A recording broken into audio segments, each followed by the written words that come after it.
তাআলা বলেন, বান্দারে রাতের বেলাতে চুরি করলি, রাতের বেলাতে মোবাইলে সিরিয়াল দেখলি, সিনেমা দেখলি, কত কি সিনেমা দেখেছিস, কত নোংরা ছবি দেখেছিস, এমনও করেছিস রাতের বেলাতে লোকের ফাঁকি দিয়েছিস, অনেক পাপ করেছিস। মুয়াজ্জিন বলল, আসসালাতু খায়রুম মিনান নাওম, ঘুম অপেক্ষা নামাজ উত্তম। এখন মসজিদে গিয়েছি নামাজ পড়ার জন্য, ওযু করতে জানি না, কোন নিয়ম আমি জানি না, মনে করুন সোজা হাত মুখ ধুয়েছি, নিজে মনে করলাম আমি পাক হয়ে গেছি। এই যুবকের একটা বিধান, হাতের কবজি পর্যন্ত ধোও, এই নিয়ত করো, এটা হলো বিধান। কিন্তু আপনি তো কিচ্ছু জানেন না, গেছেন আপনি যেভাবে লোকে করছে আপনি করছেন, আপনার মন চাইছে আমি সাধারণ মানুষ, এখন আমি হাত মুখ ধোলাম, তারা যা করেছে আমি করেছি, নিয়ম পালন করেছি, আমার উযু হয়ে গেছে, আমি পাক হয়ে গেছি। এই যুবকেরা, বদন আপনার পাক, কাপড় আপনার পাক, জায়গা আপনার পাক, নিজেকে আসামি মনে করেছেন। হে বাবাজি আমার, কানে হাত দিয়েছেন, নিজেকে কানে হাত দিয়ে বলছেন আল্লাহ আমি ভুল করেছি, কানে হাত দিয়ে আপনি হাত বেঁধে নিয়েছেন। এখন হাতটা কোথায় বাঁধবেন? কেউ বলবে বুকের উপরে বাঁধো, কেউ বলবে ভাবে বাঁধো, কেউ বলবে ছেড়ে দাও। এখন আপনি নিজেকে আল্লাহর কাছে আসামি সাব্যস্ত করার জন্য, নিজেকে মুজরিম অপরাধী সাজানোর জন্য আপনি দাঁড়িয়েছেন। এখন হাত যদি এভাবে বাঁধেন কেমন লাগবে? আসামি আসামি মনে হবে। যদি আপনি ছেড়ে দেন তবে আসামি আসামি মনে হবে না। আবার যদি আপনি দেখুন, নিচে ভাবুন, নাভির নিচে যদি আপনি বাঁধেন, মনে হবে যেন আদবের সঙ্গে দাঁড়িয়েছে, নাকি বলে? আদব মতো মনে হবে। ওপর নিচে দলিল বলো, সবাই আছে, আমি দলিল এখনো দেইনি বলো, খালি ভাবতে বলছি। আব্বাজি আমার, সোনামানিকেরা, এখন নাভির নিচে আপনি বাঁধলেন, মাথাটা সেজদার দিকে রাখলেন, আপনি নিজেই একটু বিবেক দিয়ে ভাবুন, যেটি মনে হচ্ছে খুব বিনয়ের সঙ্গে দাঁড়িয়েছে, নম্র ভদ্র হয়ে দাঁড়িয়েছে। এভাবে দাঁড়ালে নম্র মনে হচ্ছে না, এভাবে দাঁড়ালেও নম্র মনে হয় না, ছেড়ে দিলেও যেন সে তেমন মনে হয় না। কিন্তু হাতখানা জড়ো করে যদি এইভাবে দাঁড়াই, বিনয়ী বিনয়ী মতো ভাব লাগে। লাগে কি লাগে না? ও যুবকেরা আমার, এখন আল্লাহ পাক বলেন, আল্লাহর নবী জানিয়েছেন, নামাজ এইভাবে পড়ো যেন তুমি তোমার রবকে দেখো। আয় আমার নবী, আমি তো জীবনে কিছুই দেখিনি, আপনাকেও দেখিনি, রব তো দূরের কথা, এখন আমি তো কেমন করে ওইভাবে রব দেখবো? নবী আমার সে স্পষ্ট করে দিলেন, মনে রাখো যে রবের ইবাদত করতে দাঁড়িয়েছো, ওই রব তোমাকে দেখছে। আল্লাহ আমাদেরকে, আল্লাহ আমাকে দেখছেন। আমিনুদ্দিনের সম্মুখে দাঁড়াওনি, দুনিয়ার কোন সরকারের সম্মুখে দাঁড়াওনি, যিনি ৮০,০০০ আলমের পালন কর্তা, হে বাবা ১৮,০০০ মখলুকাত সৃষ্টি কর্তা, সেই রবের সম্মুখে দাঁড়িয়েছো। রব দেখতে পাও না, কিন্তু রব তোমাকে দেখে। এখন নামাজে যাইয়া তুমি কি করবে? আল্লাহ পাক বলেন, বান্দারে তুই আমার সম্মুখে দাঁড়িয়ে কি বলবি?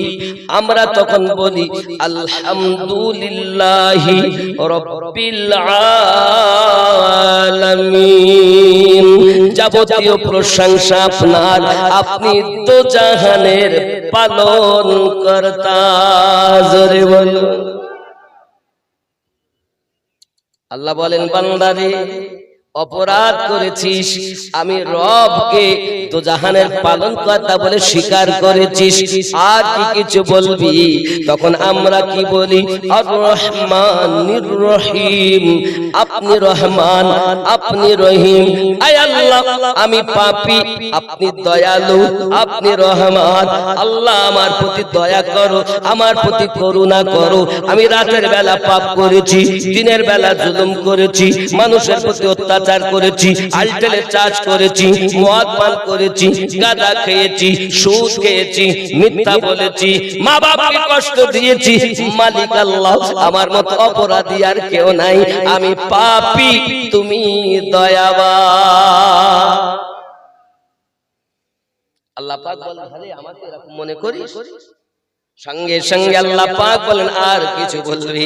তখন আমরা কি বলি দেখুন, মালিকি ইয়াউমিদ্দিন, বিচার দিবসের আপনি মালিক। আয় মালিক আমার রব, আমি পাপ করতে ভালোবাসি, তুমি মাফ করতে ভালোবাসো, আমাকে মাফ করে দাও, লজ্জিত করো না, অপমানিত করো না, বঞ্চিত করো না। আয় আমার রব, তুমি বিচার দিবস দিনের মালিক, আমি তো অপরাধী।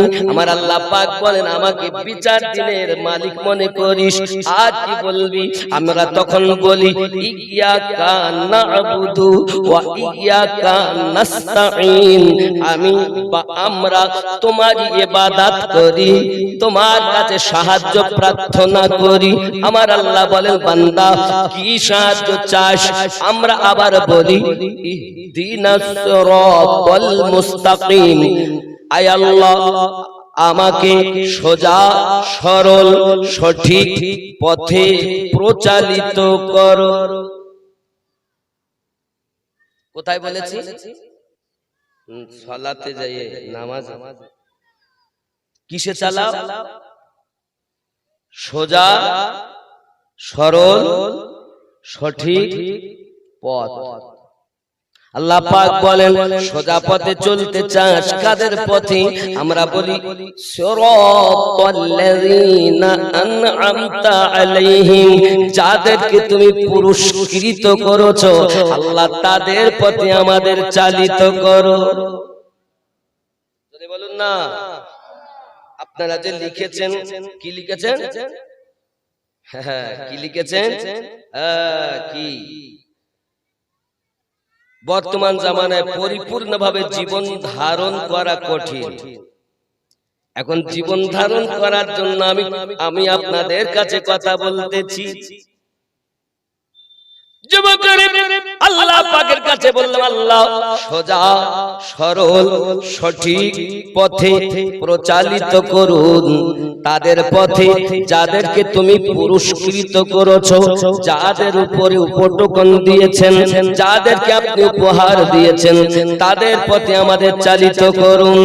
আবার আমরা বলি গায়রিল মাগদুবি আলাইহিম ওয়ালাদ-দাল্লিন, তাদের পথে নয় যারা অভিশপ্ত হয়েছে, লানত প্রাপ্ত হয়েছে, বহিষ্কৃত হয়েছে, তাদের পথে চালাও না আল্লাহ, তাদের পথে চালাও সিরাতাল্লাযীনা আন'আমতা আলাইহিম, যাদেরকে তুমি পুরস্কৃত করেছো। এই ভালো করে সোজা পথ দেখে নাও, আমিনউদ্দিন তোমার কবরে যাবে না। তাহলে বোঝা গেল সোজা সরল সঠিক পথ কার কাছে চেয়েছি? আল্লাহর কাছে। সেটা কাদের পথ? আমরা আবার বলেছি সিরাতাল্লাযীনা আন'আমতা আলাইহিম, তাদের পথে যাদেরকে তুমি পুরস্কৃত করেছো, যাদের উপরে আপনি নিয়ামত করেছেন, অনুগ্রহ করেছেন, দয়া করেছেন, তাদের পথে। তাহলে বোঝা গেল আল্লাহর নিয়ামত প্রাপ্ত ব্যক্তিদের পথ সোজা সরল সঠিক পথ, তাই তো নাকি? কথা বলেন না কেন? সোজা পথ দেখে নিয়েছেন না দেখেন? সোজা পথ বুঝতে পেরেছেন তো নাকি? কাদের পথ? আল্লাহর নিয়ামত প্রাপ্ত ব্যক্তি, আল্লাহর দয়া প্রাপ্ত ব্যক্তি। ঠিক না ভুল? কথা বলুন, আমি কি ভুল বলছি? সঠিক তো এটা? সঠিক তো? আয় আল্লাহ আপনি বলুন কাদের উপরে আপনি নিয়ামত প্রদান করেছেন? আল্লাহ পাক আল্লাহ তাআলা অপর জায়গায় বলেন বিসমিল্লাহির রহমানির রহিম, আন'আমাল্লাহু আলাইহিম মিনান নাবিয়্যিন ওয়াস-সিদ্দিকীন ওয়াশ-শুহাদা'i ওয়াস-সালিহিন। আমি আল্লাহ পাকের নেয়ামত নবীদের উপরে। তাহলে নবীদের পথ সোজা সরল সঠিক পথ। ভালো করে বুঝবেন। বলো, আমি কোরআন শরীফ বলছি, নিজের ঘরের কথা বলি, কোরআনের কথা। 2 নাম্বার আল্লাহ পাক বলেছেন ওয়াস-সিদ্দিকিন, এবং সত্যবাদীগণের পথ। 3 নাম্বার আল্লাহ বলেছেন ওয়াস-শুহাদা, এবং শহীদগণের পথ। 4 নাম্বার আল্লাহ বলেছেন ওয়াস-সালিহিন, নেককার ব্যক্তিদের পথ। এখন আমি আপনাদের বলবো বাবা, এখন নবী দেখা যায় না। আপনাদের শামশাবাদ এই আমিনুদ্দিন যেমন এসেছে, নবী এমন আসবেন না, দেখাও যাবে না। আশিক মাশুকের খেলা। কেউ যদি নবীর আশিক হয়, নবীকে ঘরে বসে দেখবেন, এটা আশিক আর মাশুকের খেলা। আল্লাহ পাক এই দয়া তার প্রতি বর্ষণ করেছেন, কারণ সে নবীর আশিক হয়েছে। আল্লাহ নবী তাকে দেখিয়ে দেয়। কিন্তু এইভাবে আমিনুদ্দিন যেমন এসেছেন, এরকম নবী আর আসবে কি?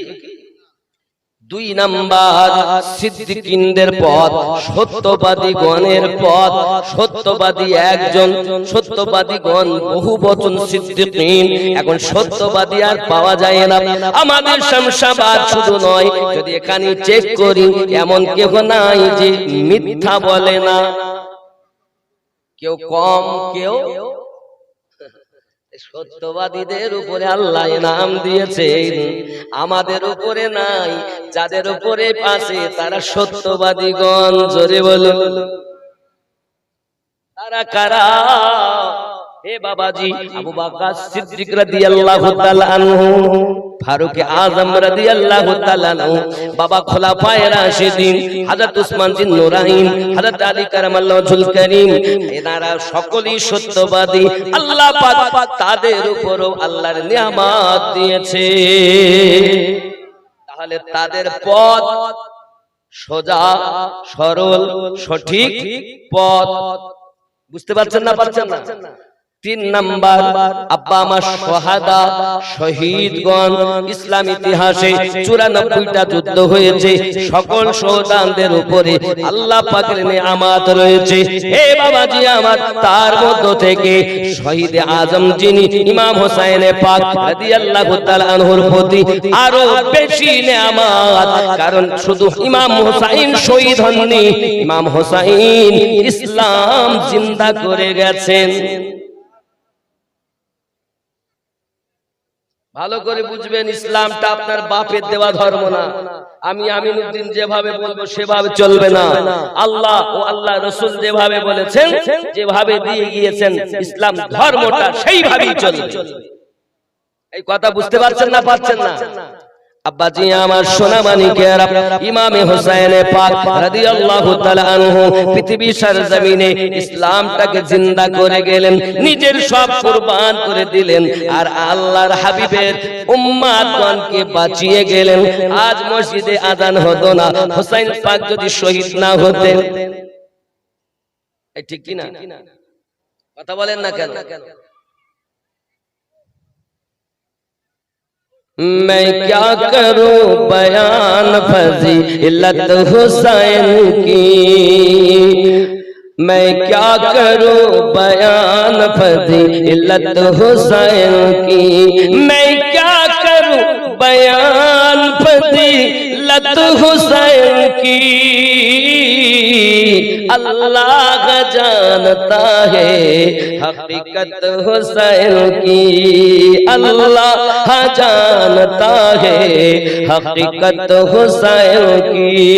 जोरे बोलो, कहते थे बार बार मैं हैदर कलाल हूँ, कहते थे बार बार मैं हैदर कलाल हूँ। मानी न जालिमों ने नसीहत हुसैन की, मैं क्या करूं बयान फजीलत हुसैन की। अल्लाह जानता है हकीकत हुसैन की जोरे बोलो আব্বাজি আমার সোনা মানিক হুসাইন পাক রাদিয়াল্লাহু তাআলা বেটা কুরবান করে দিলেন, ভাইপো কুরবানি করে দিলেন, চাচা কুরবান করে দিলেন, নিজের গর্দান নিজে কাটিয়ে দিলেন। নবীর দুশমন আহলে বায়াতের দুশমন বলে হুসাইনের গলা কাটিয়ে কেটে নিয়েছে, আর আমরা আহলে সুন্নাত ওয়াল জামাত বলি হুসাইন পাকের গলা কাটবে এমন কোন মায়ের লাল দুনিয়ায় জন্ম নেননি। হুসাইন পাক নিজের গলা নিজে কাটিয়ে দিয়েছেন আমাদের জন্য।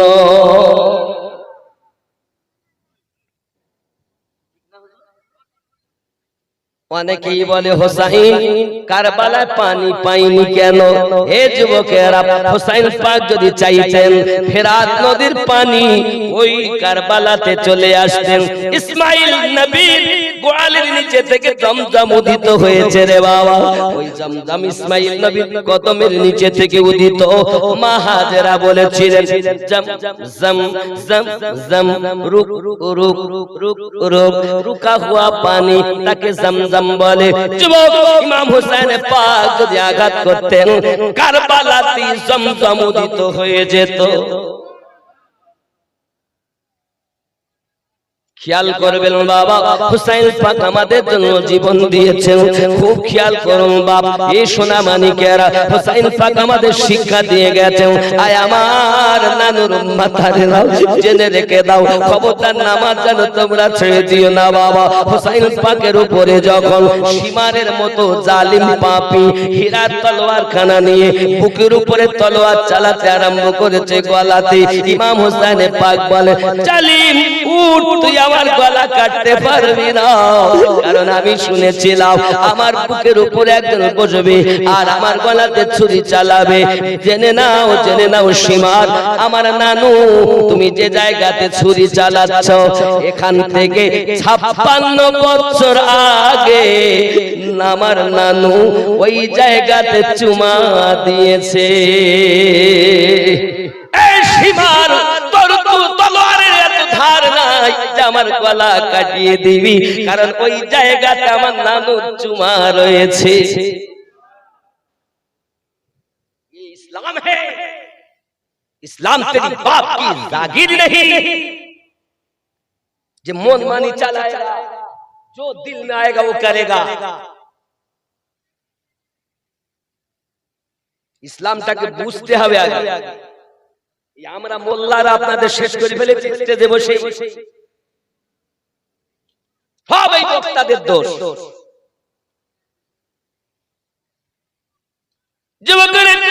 ইমাম হুসাইন পাক রাদিয়াল্লাহু তাআলা আনহু নিজের গর্দানটাকে কাটিয়ে দিয়েছে।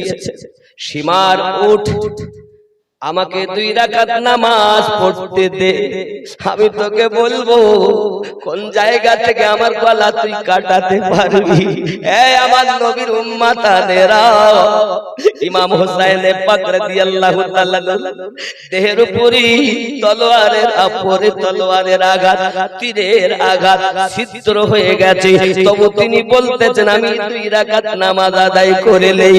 আমরা ওই হুসাইনের পাগল বলি, এক ওয়াক্ত নামাজ আমরা আদায় করতে চাই না। কেমন করে কিয়ামতের দিন নবীর সামনে মুখ দেখাবো রে বাবা, কেমন করে দেখাবো? যুবকেরা, আমাদের ভিতরে নামাজ নাই, আমাদের ভিতরে ইবাদত নাই। ইমাম হুসাইন পাক বলেন আমার বুক থেকে ওঠ, আমি তোকে বলবো কোন জায়গা থেকে তুই আমার গলা কাটতে পারবি। ওরে আমার বাবাজি, শামসাবাদের জওয়ান যুবকেরা, আমি আপনাদের কাছে হাত জোড় করে বলি, ইমাম হুসাইন পাক যদি এত বিপদের হালাতে নামাজ না ছেড়ে দেয়, আমরা কেন নামাজ ছেড়ে দেব? তাহলে নামাজ ছেড়ে দিলে আল্লাহ পাওয়া যাবে? কথা বলে। মসজিদ এমন সপ্তাহে একদিন মসজিদে যাচ্ছে, হুজুর এরা ভর্তি, শুধু বলে জালসা দে, যত টাকা ব্যয় হবে। জালসা দিয়ে লাভ কি? এটা এত কষ্ট করে জালসা দিয়েছেন মানে শিক্ষার মাহফিল, এখান থেকে শিখতে হবে। ইমাম হুসাইন পাক রাদিয়াল্লাহু তাআলা নিজের গর্দান কাটিয়ে দিয়েছেন। যাই হোক, সীমার উঠে যাওয়ার পর হীরা তলোয়ার খানা আপনার কিনা চালিয়ে যখন গলা নরম কাটতে পারে না, আব্বা তলোয়ারটাকে ছুঁড়ে ফেলে দিয়েছি। সীমার এমন সব উঠে চলে যায়। ইমাম হুসাইন পাক রাদিয়াল্লাহু তাআলা আনহু আপনার কিনা নামাজের জন্য নিয়ত করেছেন। কিতাব তারিখ সাক্ষী দেয় হুসাইন পাক দাঁড়িয়েছেন নামাজ পড়ার জন্য, কিন্তু রুকু করেছেন, সেজদায় চলে গেছেন, কিন্তু সেজদা থেকে মাথা তুলতে কেউ দেখেননি।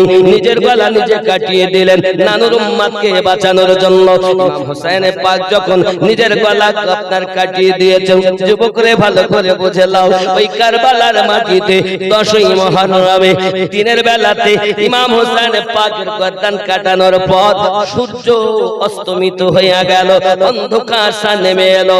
বাপরে, আকাশ থেকে যেন রক্তের বন্যা, রক্ত বর্ষণ শুরু হয়ে গেল। যুবকরে কারবালার মাটিতে এমন হালাত দেখা দিয়েছে, ইমাম হুসাইন পাক রাদিয়াল্লাহু তাআলা শহীদ হয়ে গেলেন। আব্বাজি আমার, এখন তারা পালি করে কাজ করে। কি কাজ করে? সঙ্গে সঙ্গে তারা বলে এই লাশের উপরে ঘোড়া ছুটাতে হবে।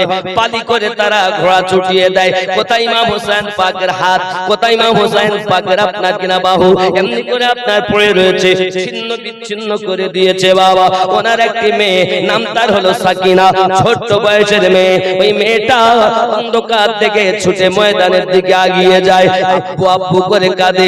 আব্বু গো, গত রাতে আপনার বুকে মাথা দিয়ে শুয়েছি, আজ তো আপনাকে আমি পাই না। আব্বু কোথায়, আব্বু কোথায়? এমন সমাজে এক জায়গায় পড়ে কান্না করতেছেন ইমাম হুসাইন পাকের কন্যা। হে যুবকেরা, ওইখানেতে একজন মহিলা, যার নাম হলো হযরতে যায়েনাব। যায়েনাব কে জানেন? যায়েনাব হলো হযরতে ফাতেমা রাদিয়াল্লাহু তাআলা আনহার কন্যা, আলী কারামাল্লাহুল কারীমের বিটি, ইমাম হুসাইনের বোন।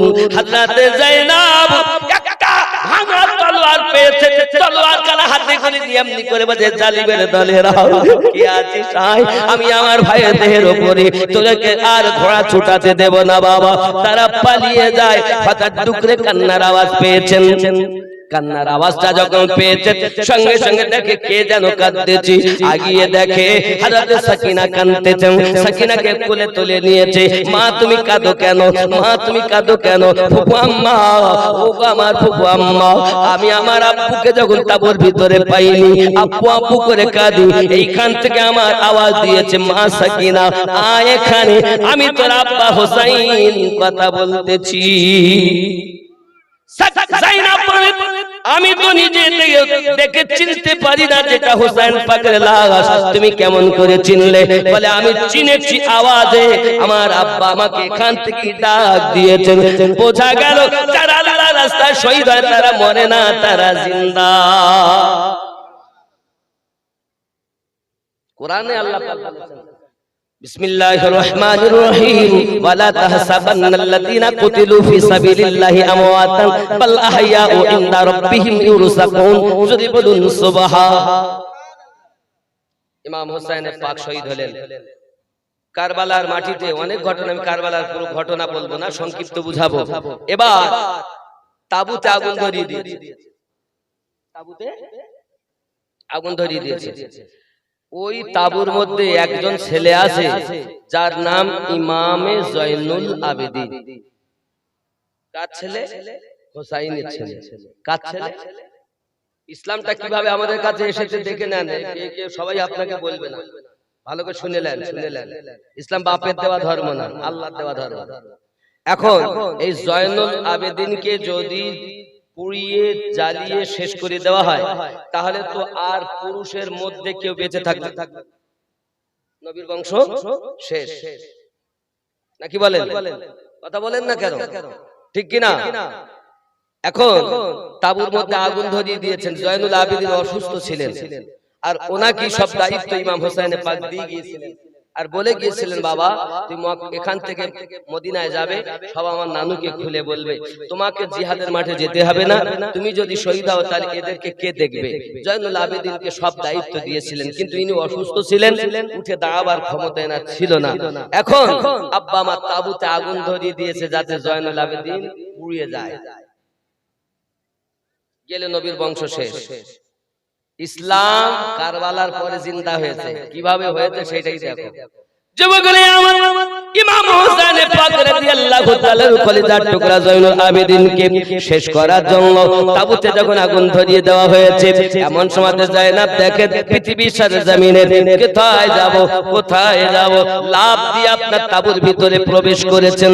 মহিলা হইয়াও শেরে খোদার রক্ত যার গায়, মা ফাতেমা জান্নাতি দুধ পান করে যিনি বড় হয়েছেন, তিনি হযরতে যায়নাব সঙ্গে সঙ্গে লাফ দিয়ে ভিতরে প্রবেশ করেছেন। ভিতরে প্রবেশ করার পর কিছুক্ষণ পর নিজের ভাইয়ের দেহটাকে, ভাইকে কাঁধে করে নিয়ে তাঁবুর বাইরে এসেছেন। জোরে বলুন সুবহানাল্লাহ। এইবার ইসলাম কিভাবে আসছে দেখো, এইবার ইসলাম আসবে, এর আগে না। ইমাম হোসেন পাক রাদিয়াল্লাহু তাআলা আনহু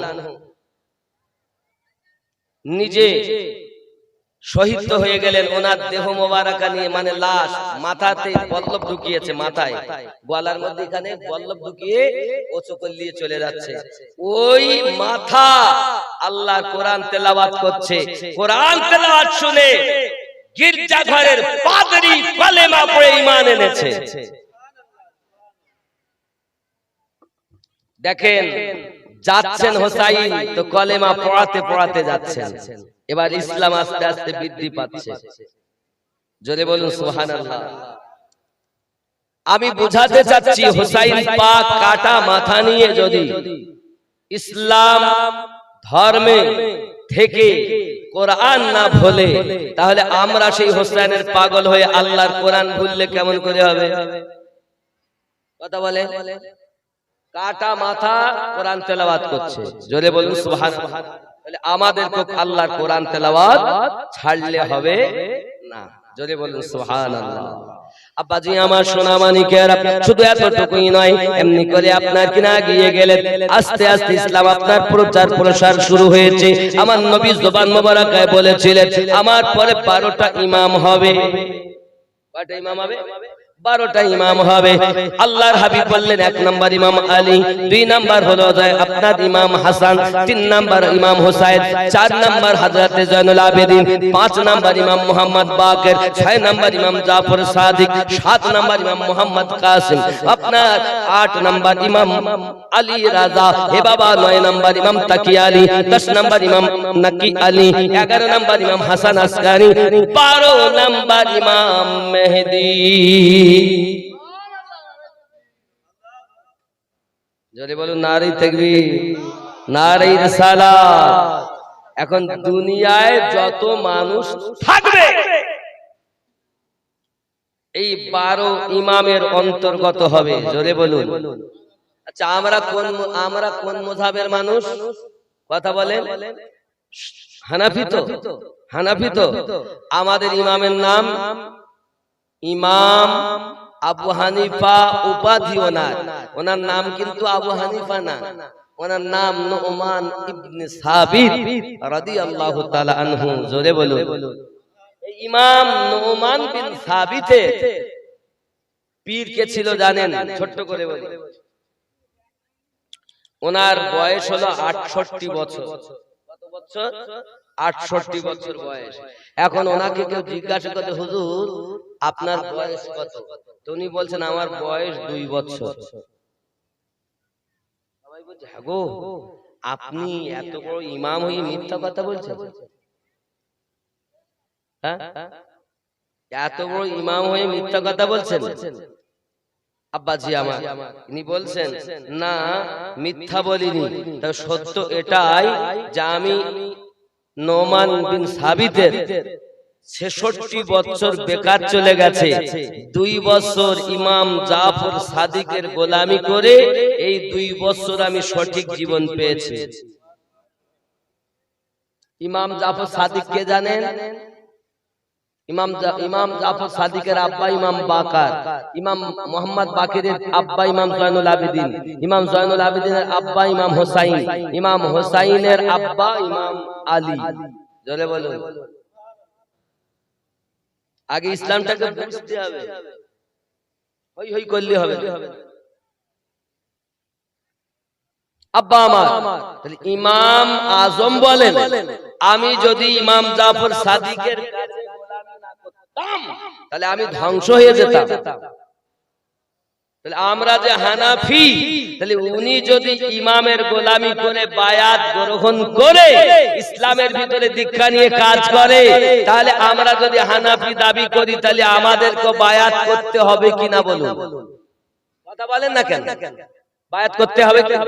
যদি বলেন হুজুর আপনাকে কোরআন শরীফ থেকে দলিল দিতে হবে যে বায়াত করতে হবে, সঠিক ইসলাম বলছি, কে কি বলবে আমি জানি না।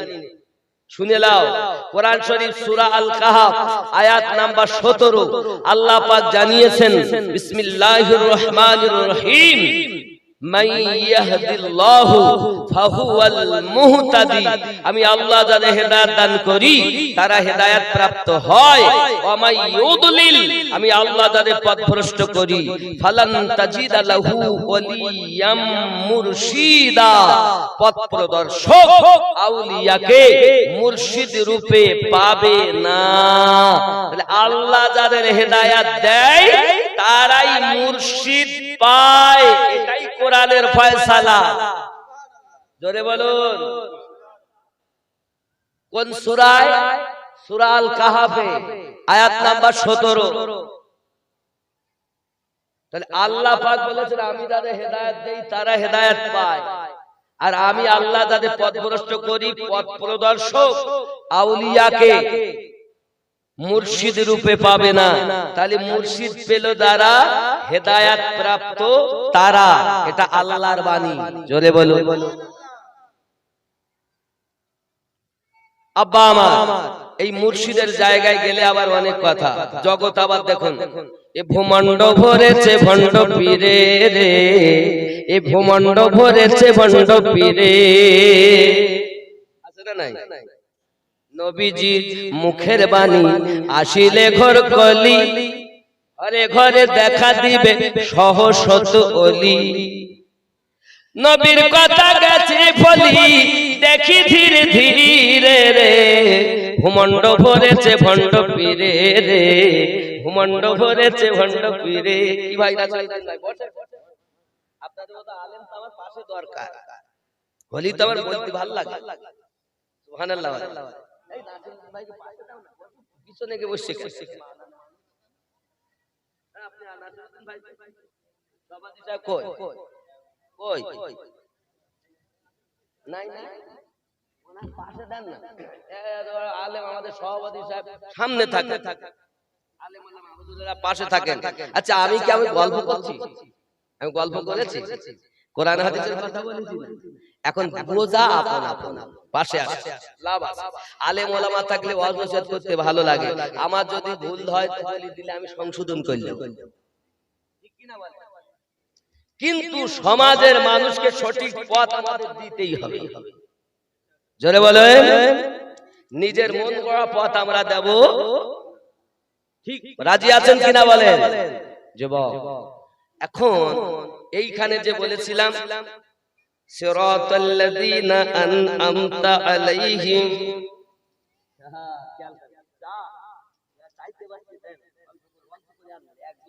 বুঝলেন বাবা?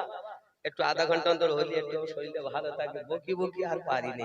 একটু দরুদ আল্লাহুম্মা সাল্লি আলা সাইয়্যিদিনা ওয়া মাওলানা মুহাম্মদ ওয়া আলা আলি সাইয়্যিদিনা ওয়া মাওলানা মুহাম্মদ। জামানা দিওয়ানা ও গো মামিনা, তোমার লালের নাই তুলনা মাগো, তোমার লালের নাই তুলনা। জোরে হবে সুবহানাল্লাহ। নবীর তুলনা নাই, আছে? জামানা দিওয়ানা ও গো মামিনা, তোমার লালের নাই তুলনা মাগো, তোমার লালের নাই তুলনা। মেঘে মাথায় ছায়া করি রোদ না লাগে গায়, গরম মরু পায়ের তলায় শীতল হয়ে যায়, নুরানি বদনে হাওয়া চলে সংসনে, খেজুর পাতায় খিলায় সব ডানা মাগো, তোমার লালের নাই তুলনা। জোরে হবে সুবহানাল্লাহ। নারে তাকবীর, নারে তাকবীর। জনাব আমিনউদ্দিন রেজভী সাহেব, নারে তাকবীর। আল্লাহু আকবার। পাশাপাশি নারে রিসালাত বলা উচিত, নবী ছাড়া তো আল্লাহই পাবো না, ঠিক কি না বলে? নারে রিসালাত, ইয়া রাসূলুল্লাহ, আরো জোরে নারে রিসালাত, ইয়া রাসূলুল্লাহ।